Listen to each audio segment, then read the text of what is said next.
Hello everybody to the last episode of the VASmalltalk C-API screencast. In this last episode we will talk about interrupt handlers, which are a special form of primitives especially written for VASmalltalk. If you remember all the last episodes, you will notice that there are several ways of communication possibilities between a running VASmalltalk thread and external running C or Pascal written thread code. But all the other possibilities I've shown so far are more or less triggered by Smalltalk. Smalltalk calls external library calls and gets the information back. And even in the very special form of callbacks, Smalltalk has to initiate the communication with the thread, and the thread has a possibility during the Smalltalk call to call back into Smalltalk. But that's it. If you consider writing a subsystem in C or Pascal, which is started by VASmalltalk with its own thread, then it would be nice that these subsystems written in C or Pascal may be able to inform Smalltalk about things happening in the subsystem. And it is possible to do this, and you need to write interrupt handlers for these libraries, which means that the subsystem itself can run independently of VASmalltalk, and when there is a need to inform Smalltalk, it may send asynchronous Smalltalk messages where you have to define a receiver, a selector, and some parameters, and this message is sent into the VASmalltalk. And if the VASmalltalk image is running idle and therefore the read and dispatch procedure is executed, it will notice that there is an asynchronous message there and will execute this asynchronous message. Now we come to the general concept of an interrupt handler. The first one is that on the Smalltalk side you have to define three objects. The first one is the receiver. It may be an instance of a class or a class itself. Then you need selector name, which is a symbol, and optional, if you need one parameter or several parameters, you may define parameter objects in fixed object space. Fixed object space is needed because due to the fact that Smalltalk is running, otherwise these objects would change their addresses due to garbage collection, and therefore they have to be defined in fixed object space. Then Smalltalk has to inform the subsystem about these objects, and then after this the subsystem may use the receiver message and parameter objects to send asynchronous messages to the Smalltalk system. In this very simple template you have just three objects and one parameter objects, just to inform, for example to give the Smalltalk information about what is happening, for example a handler ID or stuff like this. If you only have three objects, well, if you send the second asynchronous messages and Smalltalk has not worked on the first one, or has finished its work on the first one, then the subsystem would override the parameter objects. Therefore, of course, in a more realistic world, you may need additional communication between the subsystem and Smalltalk to reuse the parameter object again and again and again.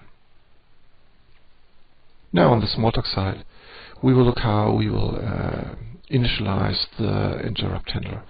First we create three objects in Smalltalk fixed object space. The first one is the receiver, which is an instance of MSK callback test which executes its code. The second one is the name of the method called from the interrupt handler. And the third one is the parameter for exchanging values between the interrupt handler and the Smalltalk running system.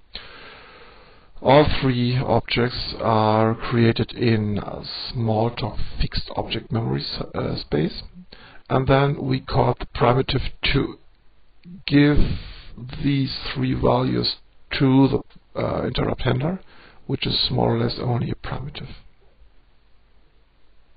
Oh look, on the C side of this primitive stuff.